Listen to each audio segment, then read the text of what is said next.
देखो या पूर्व श्रीमंदिर प्रशासन गोटे सत्यपाठ देता जो रत्नभंडार जो सब अलंकार गुड़िक जहाँ तार तालिका पूर्व अच्छी से तालिका न दे किलो ओजन हिसाब से देता एति किलो रूपा एति किलो सुना और या अच्छी बोली केमती जानिले जदि आपण किसी अनियमितता करना तेज आपड़ केमती किलो ओजन नहीं जानले आमर तो जो लिस्ट अच्छी से लिस्ट केवल गणति कर मणति पूर्व लिस्ट अनुसार मिलबार जो नियम अच्छी कहीं करागला नहीं एवं एएसआई कहवा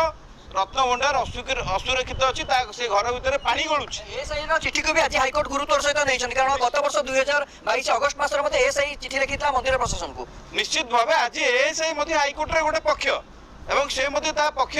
आज रखियो बोली आम आशा करुचु एएसआई पूर्व जो कही रत्नभंडार आउ जांच कौन हम रत्नभंडार एवं खोलाई केवल मरामती हम एवं जहाँ रत्न गुड़िक पूर्व थिला पूर्व तालिका अनुसार बर्तमान मिले दि गणति हम और गणति हम एवं आम आशा करुचु निश्चित भाव माननीय हाईकोर्ट यही राय देव राज्य सरकार जो चाल चली तार पर्दाफाश कर